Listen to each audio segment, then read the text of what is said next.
Okay. So we have a repeat of Obama's second term, which became a repeat of Trump 1, which became a repeat of Biden, and which is now a repeat of Trump 2. We have, at the same time, New York Times and Wall Street Journal uh, coordinating a narrative that the economy is booming, tariffs are working, right?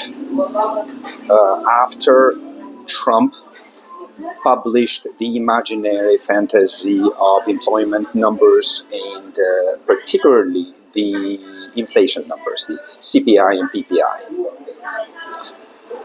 Uh, and the goal is to force Jerome Powell to cut the rates. And by cutting the rates, they would prevent a dump of asset prices in shadow banking.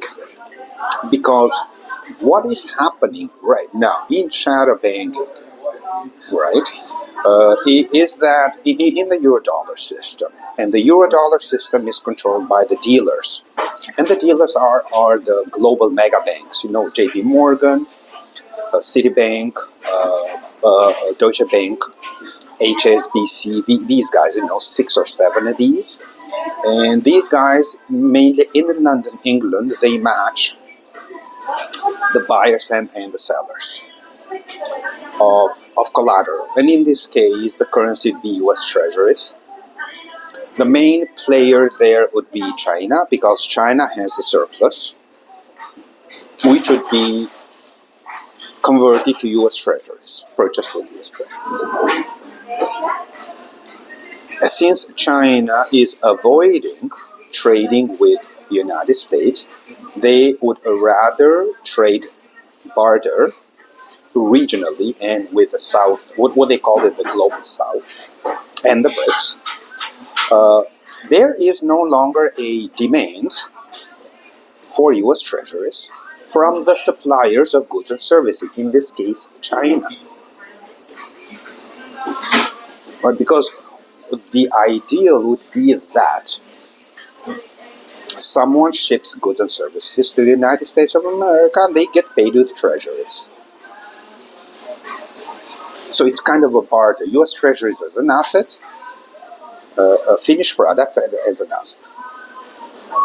Now China has reduced that. So the demand right now is coming from pension funds, which is recycling dollars. Right? So the recycling of dollars from account to account, even in the Eurodollar system, in shadow banking, doesn't bring any goods and services, doesn't bring any finished product to the United States of America. So the elites now are getting a lot more desperate. They want to cut rates. They want to keep recycling dollars from account to account to account, the US Treasuries from account to account. They want to have these assets remain high, and the only way to do that is to cut rates for now. So what they usually do, they coordinate with the mainstream media, in this case, New York Times and Wall Street Journal, who ceased all of a sudden criticizing Trump now. And as of today, or maybe yesterday, they are saying that, tariffs are working. And no, the economy is booming. Oh, wow. Whereas, on the other hand, Trump inflation is out of control. And this scenario is exactly the same as during Biden admin. Biden inflation was out of control, whereas the media was saying the economy is booming. The same thing during Trump too. Trump inflation was out of control, but the media was saying the economy is booming because they wanted 0% rates and they wanted quantitative easing, which Trump guaranteed. And the same thing during Obama too, which is second term.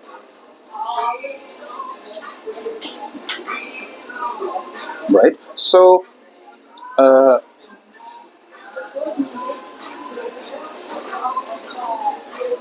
nothing has changed.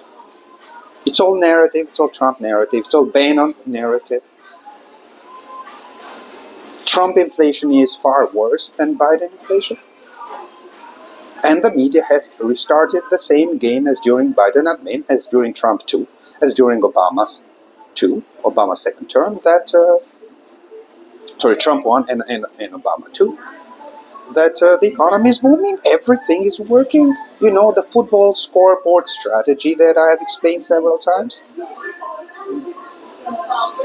Someone changes the scoreboard in a football game, and the players are supposed to adjust their game to the scoreboard. So if the score is 5-2, well, I don't like it, I'm going to make the score 8-10. And the players would adjust their game to match the score, which is now 8-10. And this is what's happening now. The economy all of a sudden is booming. Tariffs are working. And of course, Trump inflation is out of control. It's the same situation as during Biden inflation, out of control. So have no hope. The worst is yet to come. You have a great day.